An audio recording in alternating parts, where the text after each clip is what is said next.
क्या कभी किसी जंगल ने किसी इंसान से बदला लिया है? क्या कोई अधूरी मोहब्बत इंसान को मरने के बाद भी पिशाच बना सकती है? आज की कहानी हमें ले जाएगी बंगाल के उस रहस्यमयी कालिदाह जंगल में, जहां एक लकड़हारे ने लाल पत्तों वाले एक अभिशप्त पेड़ को काटकर अनजाने में 80 साल पुरानी एक भयानक आत्मा को आजाद कर दिया। उस रात के बाद उसका शरीर बदलने लगा। वो कच्चा मांस खाने लगा। उसकी आंखों से इंसानियत गायब हो गई और फिर शुरू हुआ एक ऐसा तांत्रिक युद्ध जहां दांव पर थी एक मासूम परिवार की जिंदगी। लेकिन सबसे बड़ा सवाल यह है, आखिर वो आत्मा कौन थी? उसका बदला किससे था? और कालिदाह के जंगल में आज भी अमावस्या की रात एक औरत किसका इंतजार करती है? जानने के लिए सुनिए तारानाथ तांत्रिक की सबसे डरावनी और रहस्यमयी कहानी, कालिदाह का रक्तिम वृक्ष। तुम लोग शायद सोचते हो कि जंगल का मतलब सिर्फ हरियाली, पक्षियों की चहचहाहट और किसी आदिवासी लड़की के गीतों से भरी एक सुंदर दुनिया है। लेकिन यह सोच जंगल को रंगीन चश्मे से देखने जैसा भ्रम है।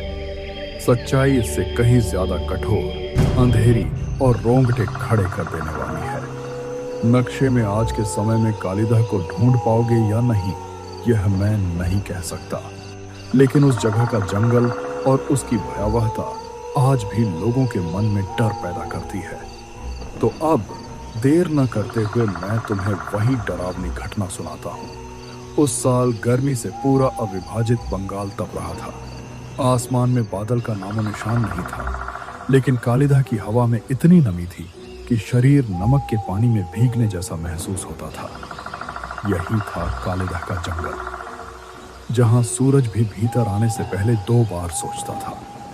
विनय और शंभु 2 लकड़हारे थे। विनय जवान और मजबूत था। उसका शरीर मानो पत्थर से तराशा गया हो। शंभु अनुभवी था। उसकी आंखों में हमेशा एक अनजानी सावधानी रहती थी, माथे की झुर्रियां जैसे जंगल का नक्शा हो।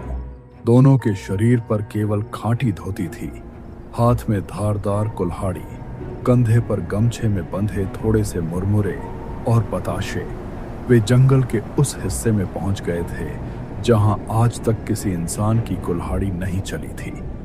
उनके गांव से लगभग 5 मील दूर कालिदाह का जंगल शुरू होता था।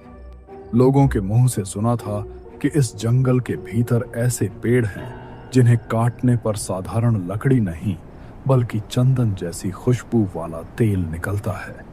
लेकिन उस गहराई में जाने की हिम्मत किसी की नहीं होती थी।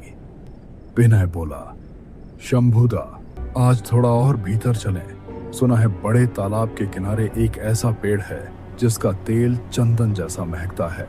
अगर एक पेड़ भी मिल गया तो महाजन का कर्ज उतर जाएगा। बीवी बच्चे 2 वक्त भरपेट खाना खा पाएंगे। शंभू ने जंगल की तरफ देखा और माथे पर हाथ लगाया। ज्यादा लालच अच्छा नहीं है रे विनय। जब तक बोन बीबी का आशीर्वाद है तब तक हम सुरक्षित हैं। जंगल के बहुत भीतर जाना यमराज के दरवाजे पर दस्तक देने जैसा है। उस तरफ बहुत अनसुनी और डरावनी बातें कही जाती हैं।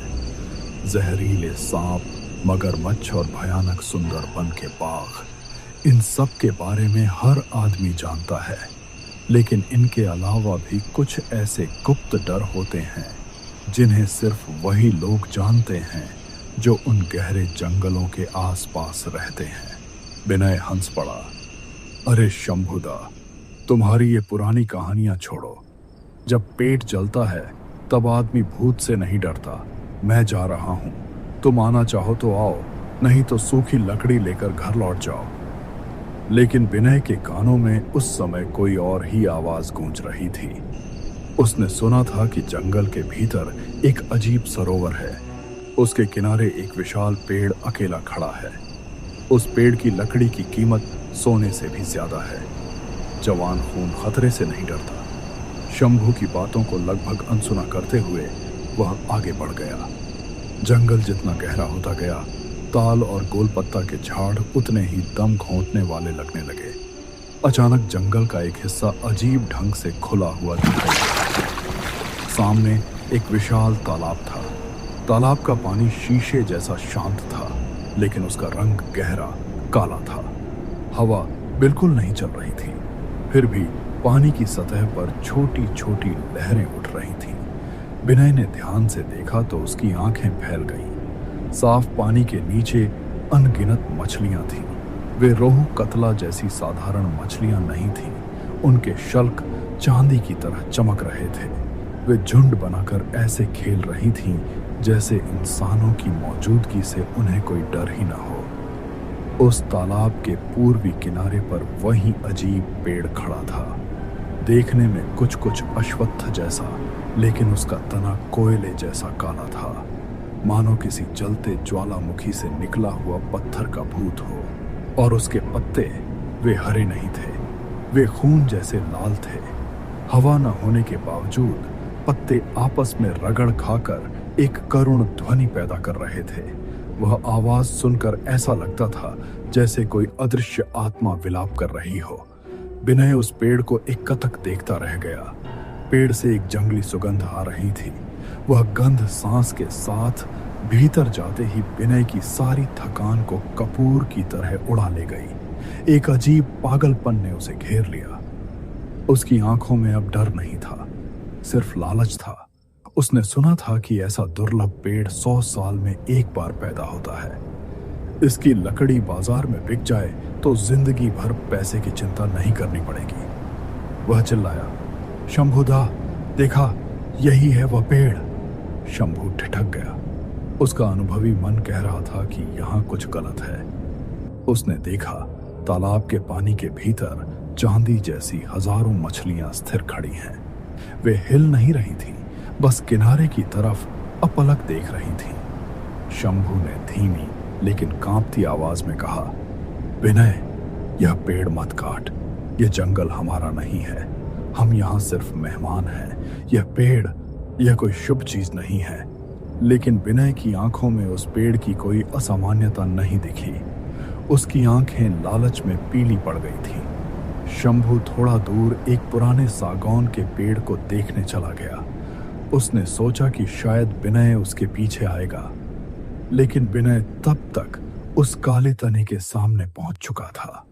शंभू का इंतजार किए बिना उसने कुल्हाड़ी उठाई और पूरी ताकत से उस पेड़ के तने पर प्रहार किया।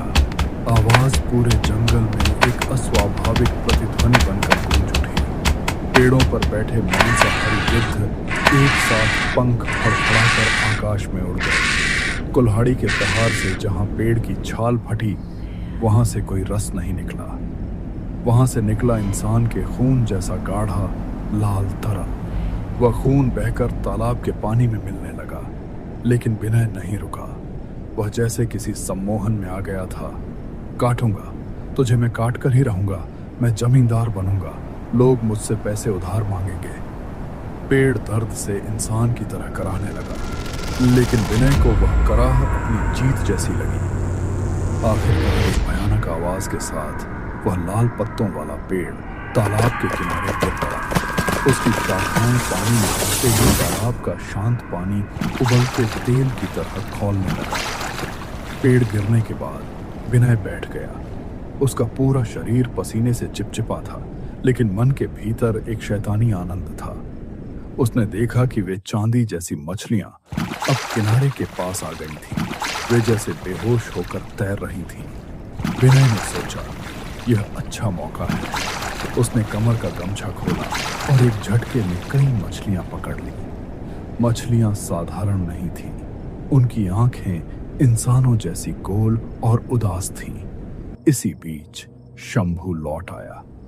उसके हाथ में कोई अच्छी लकड़ी नहीं थी, सिर्फ कुछ सूखी डालियां थीं। विनय को उस पेड़ के पास देखकर शंभू का दिल कांप उठा। अरे अभागे, तूने ये क्या कर दिया? तूने जंगल का सर्वनाश घर बुला लिया। विनय हंस पड़ा। डर मत शंभुदा, देख कितनी मछलियां पकड़ी हैं।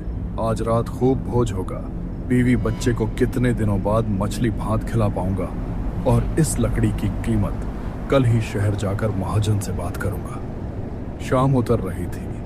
कालीदह का आकाश अब फीका नहीं था, उसने गहरा बैंगनी रंग ले लिया था। बाघ की आवाज नहीं आ रही थी, लेकिन जंगल के भीतर से एक अजीब अनजानी चीख गूंज रही थी। शंभू और विनय तेज कदमों से गांव की ओर लौटने लगे। विनय के कंधे पर काली लकड़ी का बोझ था और हाथ में गमछे में बंधी चांदी जैसी मछलियां। जब वे गांव की सीमा पर पहुंचे, सूरज पूरी तरह डूब चुका था। गांव की शांत हवा में उस लकड़ी की सुगंध फैल गई, लेकिन वह खुशबू ज्यादा देर टिक नहीं पाई। धीरे धीरे मिट्टी की सौंधी गंध को दबाकर वहां सड़े हुए मांस जैसी बदबू फैलने लगी। घर के पास पहुंचते ही विनय ने जोर से आवाज लगाई, अरे सुनती हो, जरा बाहर आओ, देखो आज क्या लाया हूं। विनय की बात पूरी भी नहीं हुई थी कि उसकी पत्नी ज्ञानदा घूंघट ठीक करती हुई बाहर आई। इतना चिल्लाने की क्या जरूरत है? ऐसे बोल रहे हो जैसे 7 राजाओं का खजाना ले आए हो। विनय मुस्कुराया। 7 राजाओं का खजाना नहीं लाया, लेकिन उससे कम भी कुछ नहीं। देखो कैसी मछलियां लाया हूं, वजन देखो, कम से कम 300 ग्राम की तो होंगी ही। ज्ञानदा हैरान रह गई। ऐसी मछली कहाँ मिली? कितनी सुंदर है, कहाँ से लाए? अरे वही कालीदह जंगल है ना, तुम उस जंगल में गए थे, सुना है वहां बाघ भालू रहते हैं। अगर बाघ भालू होते तो क्या मैं जिंदा लौट पाता? मैं तो लकड़ी काटने गया था। आज बहुत दिनों बाद मन की लकड़ी मिली।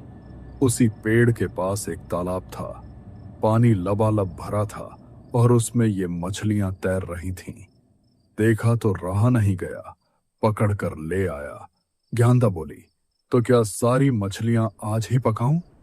विनय ने कहा, नहीं, इन्हें एक हांडी में पानी डालकर रख दो। 2-3 दिन आराम से मछली भात खाएंगे।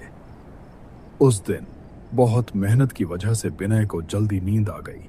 दूसरी तरफ ज्ञानदा बच्चे को सुलाकर काफी देर रात में सोई, लेकिन नींद गहरी होने से पहले ही उसने एक अजीब आवाज सुनी, जैसे कोई खच खच करके कुछ चबा रहा हो। उसके साथ एक अजीब तरह की भरभराहट भी थी। ज्ञानदा समझ नहीं पा रही थी कि आवाज किस चीज की है। उसने बिस्तर के पास रखी लालटेन की लौ थोड़ी तेज की और धीरे धीरे उठी। दरवाजे की कुंडी खोलकर बाहर आई तो उसने देखा विनय उकड़ू बैठा हुआ उस हांडी से कुछ खा रहा है। ज्ञानदा ने पूछा, अरे क्या कर रहे हो तुम? धीरे धीरे विनय का सिर पीछे की तरफ घूमने लगा। लालटेन की हल्की रोशनी में ज्ञानदा ने देखा विनय कच्ची मछली खा रहा था। उसके होंठों के किनारों से खून बह रहा था। ज्ञानदा को देखते ही वह एक भयावह हंसी हंसने लगा। ज्ञानदा का सीना कांप उठा। वह रोती हुई आवाज में बोली, तुम्हें क्या हो गया है? ऐसा क्यों कर रहे हो? भूख लगी थी तो मुझे बुला लेते, मैं मछली पका देती। ज्ञानदा की बात पूरी होते ही विनय की ठंडी हंसी जोर से फूट पड़ी। उसकी हंसी रात की निस्तब्धता चीरती हुई अंधेरे में खो गई। ज्ञानदा ने डरते हुए फिर पूछा, बोलो ना, तुम्हें क्या हुआ है? मुझे बहुत डर लग रहा है। तभी विनय ने भारी अजनबी आवाज में कहा, मैं तेरा विनय नहीं हूं, मैं सब। उस नाम के उच्चारण के साथ ही घर के चारों ओर का तापमान जैसे बर्फ हो गया। ज्ञानदा ने कांपते हाथों से लालटेन उसके चेहरे के पास उठाई और जो उसने देखा उससे उसका खून जम गया। सामने बैठा आदमी अब विनय नहीं था। उसके शरीर में भयानक बदलाव आ चुका था। विनय के छोटे बाल जैसे जादू से लंबे हो गए थे। सिर भरे काले रूखे बाल कंधों पर बिखरे थे। उसके माथे पर चंदन नहीं, बल्कि गाढ़े खून जैसा लाल सिंदूर लिपटा था जो गालों से नीचे बह रहा था। सबसे भयानक थीं उसकी आंखें। उनमें कोई पुतली नहीं थी, बस 2 सफेद निर्जीव गड्ढे। उनमें देखकर ऐसा लगता था जैसे अंधेरे का कोई दांतहीन खड्डा उसे देख रहा हो। उसकी त्वचा मृत शरीर जैसी सफेद पड़ गई थी।